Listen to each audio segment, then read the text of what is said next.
What up, football world? It's Bucky Brooks, and this is the Bucky Brooks Show. We are in Super Bowl week. We had the biggest game of the year coming up on Sunday, but we're really not going to talk about the Super Bowl just yet. We're going to save that for another show later in the week. This week, I want to talk about some of the hot topics that are brewing. We've heard a lot about people being on the trade block, and we're not talking about Luka Doncic and Anthony Davis. We are talking about some of the NFL's top stars, Myles, Garrett, Cooper Kupp, being on the block. I want to touch on Brian Callahan comparing Shedeur Sanders to Joe Burrow. And then we're going to talk about, is Patrick Mahomes on the verge of being the GOAT? But before we talk about those hot topics, this is the biggest betting weekend of the year. It's finally here, which means more updated odds and props for Super Sunday. Bet Online is the world's most trusted betting platform and the number one source for online betting. We have hundreds of prop bets, MVP odds, and exclusive in-game live betting. Bet Online, your ultimate game day companion. Whether you're a seasoned fan or a first-time bettor, Bet Online offers you everything and more to enhance your game day experience. Visit the website today and make the game day action count a little bit more. Bet Online, the game starts here. Guys, and we can talk about the big game, and I'm excited about the Super Bowl that's coming up on horizon. But this is a week where we got to take care of some business. A lot of times when you have Super Bowl week, this is when everyone is talking. If you're down at the Super Bowl on location in New Orleans, everyone is running through Radio Row, hawking all kinds of stuff, selling and doing all this stuff. But also, it's a great time for some news to leak out. We had the commissioner talk and kind of do a State of the Union where they talked about maybe an 18-game schedule, but that might not happen for another 6 years due to the CBA. Talked about some other things that were really interesting. But the biggest news that has come out over the course of the last few days is Myles Garrett asking and requesting a trade from the Cleveland Browns. Yeah, Myles Garrett, reigning Defensive Player of the Year, has asked his team, the Cleveland Browns, to send him away, to bid him adieu. He wants to go play for a Super Bowl contender, even though they have talked about, hey, this is a direct ticket from Cleveland to Canton. The team has talked about how impactful he is and all those great things. Myles Garrett wants to kind of seek a better opportunity to have a chance to play for a winner. I understand his frustration. 3-14 last year, a team that was really expected to be a perennial contender. In fact, I had them as a dark horse Super Bowl contender, thinking that they would be able to get it right. I mean, they were terrible. And they were terrible largely because the quarterback position has been a major mess up for them. Since acquiring Deshaun Watson, it has been an abject failure in terms of the three-time Pro Bowler failing to play up to expectations. On top of that, his guaranteed contract has been an albatross around the neck of the franchise. Myles Garrett didn't directly point to Deshaun Watson, but he certainly is not happy with how all of these things have impacted the team. And so he went to the ownership, the management group, and said, hey, I want to be out of here. Sent a letter, nice letter to the fans, talked about Northeast Ohio. He loves them and all this other stuff, but he wants to be gone. Here's the thing. Andrew Berry, general manager for the Cleveland Browns, was adamant about, we're not putting him on the block. We're not shopping Myles Garrett. He's not available. The thing is, Myles Garrett is going to try and force their hand. Former number one overall pick, signed an extension a few years ago, 5-year, $125 million deal that made him the highest paid non-quarterback in the league at the time.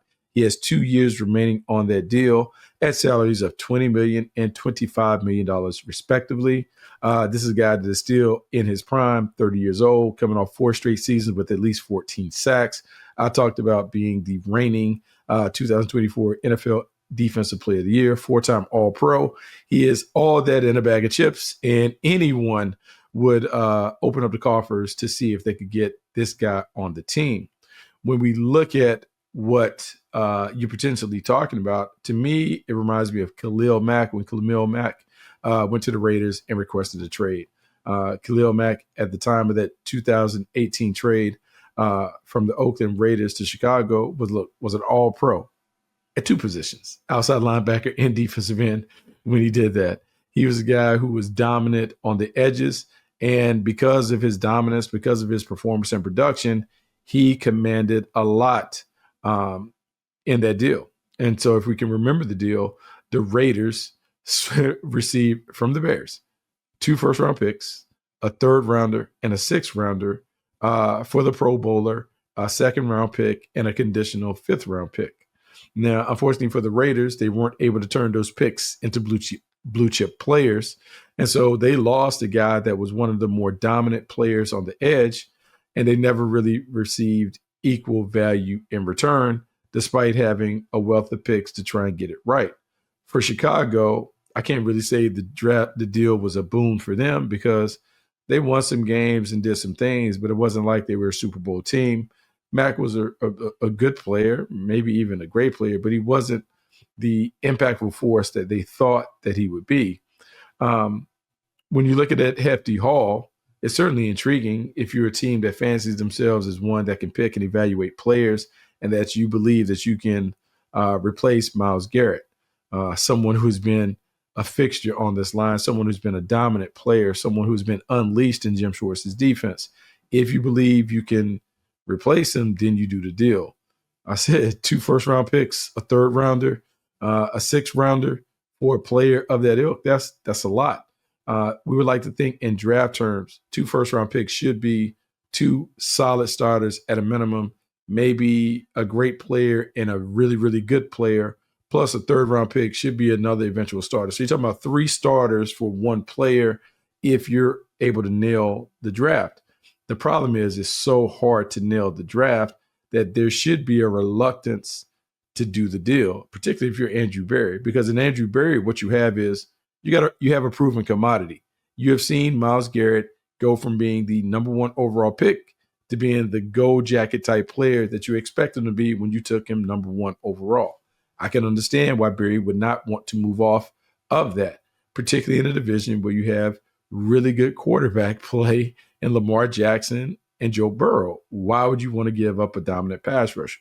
But if you were to make the move, yeah, you have to get something in return that would net back at least what Khalil Mack brought back to the Raiders.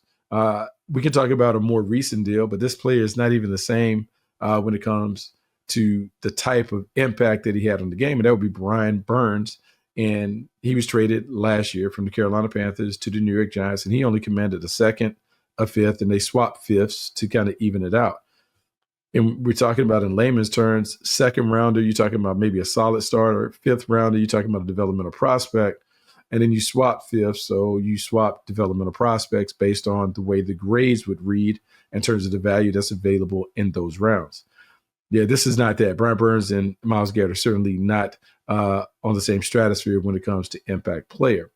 The issue that you have if you're the team that is acquiring Myles Garrett is not only giving up the capital, which will be significant, but now you have to agree to a deal. Because if I'm Myles Garrett's representatives, I'm certainly not allowing him to go to a new team without a new contract, extending his commitment to the team and also lining his pockets to the level that he needs to be compensated. Remember, Nick Bosa right now is the highest paid pass rusher defensive end, averaging about $34 million a year. That means to do this deal, we are talking about 4-year, $140 million at a minimum to get it done, maybe $90 million guaranteed to secure the services. So it's not only are you giving up a lot of draft capital to acquire the 4-time All-Pro, you are going to have to write a hefty check for him. Which teams would seemingly be great fits for Myles Garrett? Look, man, I can just imagine how good he could be in DC with the Commanders. You think about what the Commanders are able to do, how they're able to get it done without a dominant playmaker on the edge. Myles Garrett certainly would be intriguing given what he brings to the table and how he could get it done. They have the space to be able to do it. So I could see that being a nice landing spot for him. But in the end, I can't imagine the Cleveland Browns giving him up. He's just too good. He's too dominant. It's a marquee position. It's one that is hard to replace, despite the number of pass rushers that are in this draft. Man, there is something about a known commodity, particularly when that known commodity is a gold jacket guy. Look, there's going to be a lot of conversation, a lot of debate. I expect this to be one where Myles Garrett stays in Cleveland. Let's go to LA, and let's go to what I would say is one of the biggest surprises in terms of a player being available despite all of the contributions that he's made to a franchise. Cooper Kupp, 2021 Offensive Player of the Year, a guy who is a Triple Crown winner, a guy who, as the young guys would say, got it out the muck, got it out the mud, third-round pick who has become one of the best wide receivers in the game. He has been told by the LA Rams that he will be traded or eventually released from them this offseason. I am surprised because he is such a cultural fit for the Rams. He's tough, hardworking, super productive, selfless in terms of willing to sacrifice his own individual numbers for the betterment of the team. He blocks, he does all of those things that you love. And Sean McVay and Matthew Stafford absolutely love him, particularly Matthew Stafford. The chemistry and the connection that these guys have is the next level. But he's available because he has a couple things working against him. Age, injuries, and then we can throw in the declining production. Age, he's over 30 years old. Injuries, man, he has only played in 33 games over the last 3 years. That's an average of 11 a game. In a season that's a 17-game season, that is not the availability that you would want from your player. He also, because of his age and the production and injuries, he's in the midst of a 3-year, $80 million extension that he signed right after kind of being the Triple Crown winner. The cap hit for him is significant because you're talking about 29.8 in 2025, 27.3 and 26. That is a lot of cash. But you're talking about one of the better players in terms of how he fits this offense, how he makes this offense go. He's a glue guy. When I look at him, I would say that he still, to me, is a number one receiver in certain systems. But let's just say we can categorize him confidently as a hybrid number one, number two. What he does with Puka Nacua is he shares the load. Puka Nacua can handle the number one role because he did it in Cooper Kupp's absence. And then when they came back, they fed off of one another. To me, it is the perfect situation that you want on the outside because you have interchangeable playmakers that can fill that number one role. That's very attractive and appealing to teams that either have young quarterbacks or they have a huge void on the perimeter. His personality, his game day demeanor, his game day approach is everything that you look for in the position, which is why I think he'll have several suitors when it comes time to do the deal. This is different than the Myles Garrett thing because Myles Garrett doesn't really have any leverage to force his way out. The Browns have all the leverage, and so it's nothing there. In this one, the Rams want to move on from Cooper Kupp. They've told him, they basically said their goodbyes. So he's going to be moved one way or the other, either via trade or they're going to release him. That makes it interesting because there are several teams that would certainly snap him up regardless of the price tag. First team that comes to mind, Pittsburgh Steelers. And the reason why the Pittsburgh Steelers come to mind is because they have been on the hunt for a dependable, reliable number one receiver for some time. They have also been in need of someone that would give them what I would call the Hines Ward effect, meaning the number one receiver who is selfless, who goes about it in a gritty fashion, who will do all the things that you're expected to do in that city. Remember, Pittsburgh has a storied tradition where they expect their players to be a certain way when it comes to sacrificing and doing those things for the team. They also expect their guys to be tough and rugged and all of that when it comes to playing the game. Well, Cooper Kupp embodies what the Steelers are about, so he would be a great fit, regardless of the quarterback, Justin Fields, Russell Wilson, or other. He gives them that steady, dependable presence that you need on the perimeter, which is why it would be a good fit. The Kansas City Chiefs would be another team, would be intriguing and enticing, possibly enticing to Cooper Kupp. Here's why. They still need high-end receivers. They still need a quality, dependable playmaker on the edge. You saw what they were able to do with DeAndre Hopkins. You saw them go and get Juju Smith-Schuster because they're looking for those guys that can kind of give them the steady presence on the perimeter when it's crucial. They have young guys, Xavier Worthy, that they still want to develop and allow him to eventually be the number one. You have an aging veteran in Travis Kelce, But more importantly, you have a Patrick Mahomes who needs someone that he can trust in the clutch. Cooper Kupp is that. Pat Mahomes has certainly seen what he's been able to do with Matthew Stafford. I am sure that Andy Reid and Patrick Mahomes can make it where Cooper Kupp fits in. We've also seen the Kansas City Chiefs continue to spin the wheel, trying to find that right combination on the perimeter around Pat Mahomes. Even though they're winning Super Bowls, they want to continue to run as a dynasty. Cooper Kupp going to Kansas City is something that I could get behind. I would love to see the vet paired with Xavier Worthy and Travis Kelce to diversify their passing game and allow Pat Mahomes to continue to play at a high level, even though the numbers have not been what we saw early in the year. I think early in his career, I think this matchup would certainly help him kind of get back to that field.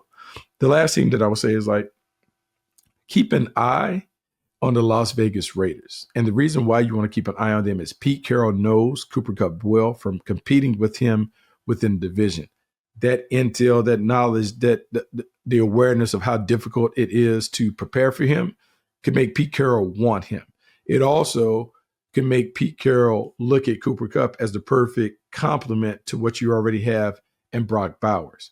You think about how Bowers commands the middle of the field, what Cooper Kupp can do in the slot, and those things makes it easy for a quarterback. And we're going to assume a young quarterback that comes over. The other thing that you have is, look, he's a true number one. It's not too far away from where he is in LA, so it doesn't completely disrupt his lifestyle and what's going on. To me, the Vegas Raiders make a lot of sense in this thing. Look, it's disappointing that Cooper Kupp is on the move. We talk about loyalty and devotion and how players are expected to kind of give that undying loyalty to the team, but the team doesn't repay it in kind. If the Rams are serious about moving on for Kupp, there are a few destinations that I think he could not only resume his career, but get back to playing at a high level. So some other news that really, I don't know if it flew under the radar, but it certainly caught my attention, given my intrigue when it comes to the draft. Tennessee Titans head coach Brian Callahan, in an ESPN article, basically compared Shedeur Sanders to Joe Burrow. And when I saw it, I thought the comparison made a lot of sense, not only based on what I've seen from Shedeur Sanders and Joe Burrow on tape when they were both coming out, but just in terms of what is really important at the position. Brian Callahan, in the piece, he talked about the things that are really important to look for in a quarterback. And he talked about decision-making, timing, and accuracy. Having played for Mike Holmgren, who, sat at the knee of Bill Walsh, he always talks about those things. Decision-making, accuracy, ball placement, all of that stuff. Being able to deliver the ball on time, how important it was, and that was more important than arm strength. Callahan, and talking about those things, because you remember, Callahan is the son of Bill Callahan, who was the offensive coordinator of John Gruden. John Gruden, who also was the wide receiver coach on Mike Holmgren's staff in Green Bay right before I got there. So all the messages are the same when it comes to quarterback. Anyway, Brian Callahan talked about how touch timing and anticipation can kind of make up for a lack of elite arm strength. Well, to me, it was really important that he made this distinction, because when I look at Shedeur Sanders, the debate that people have when comparing Shedeur Sanders and Cam Ward, they've talked about the tools. Cam Ward has better tools, has a stronger arm, has more twitch to him in terms of his mobility and athleticism and those things. And so there are a lot of people that are really on the Cam Ward train over Shedeur Sanders because of the tools. The thing that I would say some people are overlooking in Shedeur Sanders is he plays the game like the game has been played the last 40 to 50 years at the position.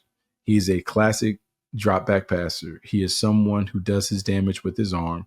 He is someone who consistently delivers the ball in the strike zone. And when you add in his success in Jackson State and his success at Colorado, where he inherited two downtrodden programs as a QB1. And by the time he left both of those respective programs, they were at the top or near the top of the world. To me, speaks volumes about who he is as a player and who he is as a quote unquote force multiplier, which is the popular term that they talk about franchise quarterbacks. When I look at Joe Burrow and I look at the comparison, I can say that Joe Burrow was very similar at LSU. Remember, everyone talks about the final season at LSU when he set the world ablaze and they won a national title and all of those things. But remember, the year before, Joe Burrow just had a very average season. It then pops for him with Jamar Chase and Justin Jefferson and Clyde Edwards-Helaire in the backfield, and they're able to kind of get it going. This offense is next level because Joe Burrow played like a point guard and just let the players go to work. And this is not to take anything away from Joe Burrow because Joe Burrow is a top 5 quarterback. But what I want everyone to understand that Joe Burrow dominates the game in a way that is different from Josh Allen and different from Lamar Jackson and even different from Patrick Mahomes. He sits in the pocket. He gets the ball out of his hands. He plays point guard at a position. When I look at Shedeur Sanders, that is the type of game that Shedeur Sanders has. Brian Callahan is acknowledging that when he talks about his decision-making, his timing, his accuracy, because Shedeur Sanders gets the ball out of his hands quickly because he knows he may not have A-plus arm strength. The other thing that I would say is Shedeur Sanders hasn't played with Justin Jefferson or Jamar Chase. I love Travis Hunter. Travis Hunter is the ultimate playmaker on both sides of the ball. But he is not Justin Jefferson or Jamar Chase as a wide receiver.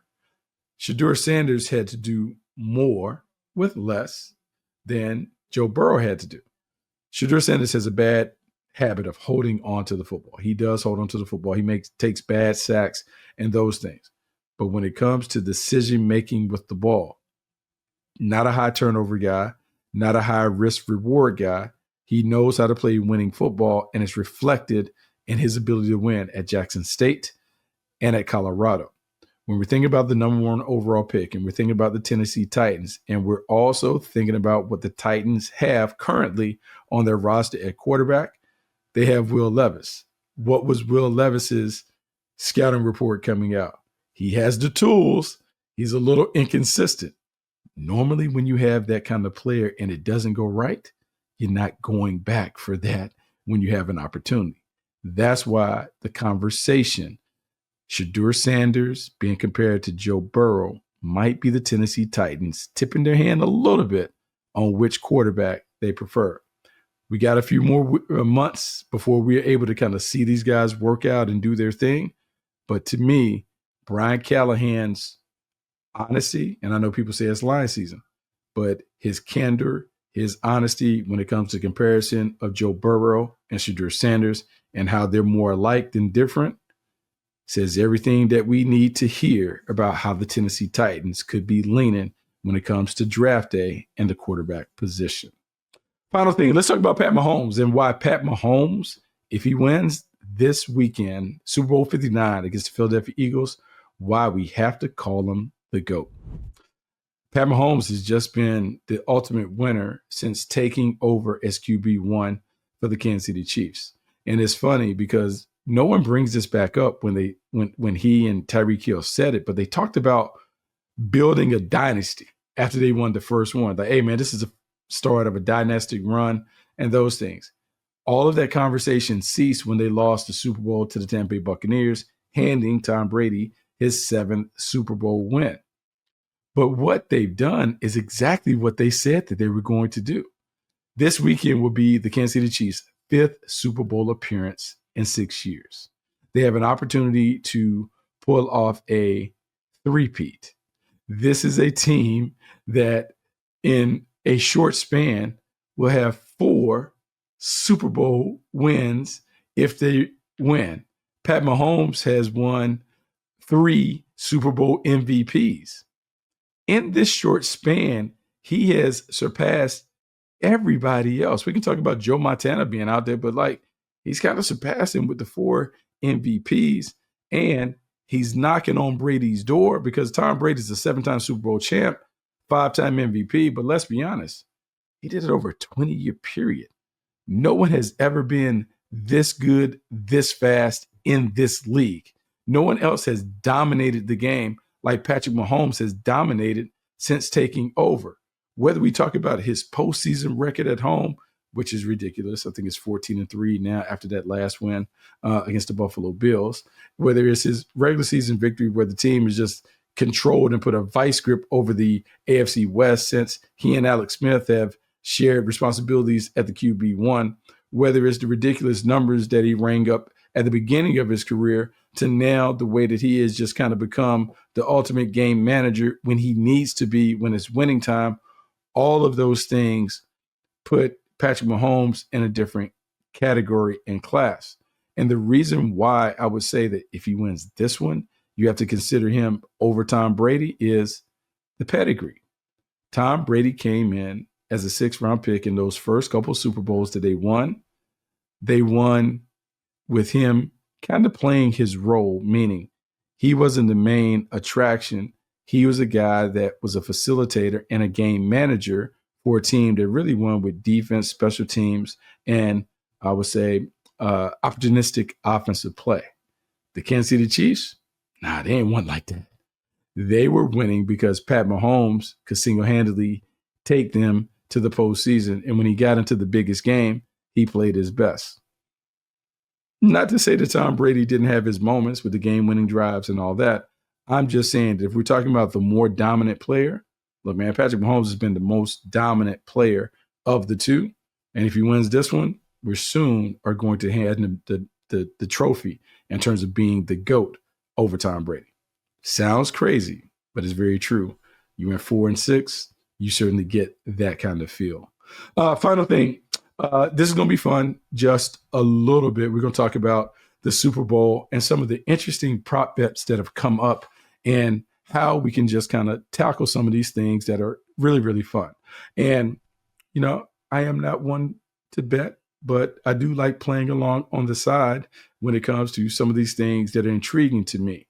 And so let's knock this out and let's talk about a few that kind of caught my eye when it comes to it. So before I get to the game, I just got to talk about pop culture because I love the Swiftie story. I love the fact that Travis Kelce and Taylor Swift have gotten together. I think all the attention that she's brought to the game has been good. I know it has added to the villainous nature of the Kansas City Chiefs, but I don't mind. When you win and you have this kind of star with your team, I love watching teams that America loves to hate. They're that. So now here's the prop bet. Times that Taylor Swift will be shown during a live game. The over-under is 6.5. Over is at -140. Under is at +100. I can guarantee you she's going to be seen more than 6.5 times. They may surpass that in the first quarter. I am taking the over on Taylor Swift being shown 6 or more times in a game. Like she goes way over.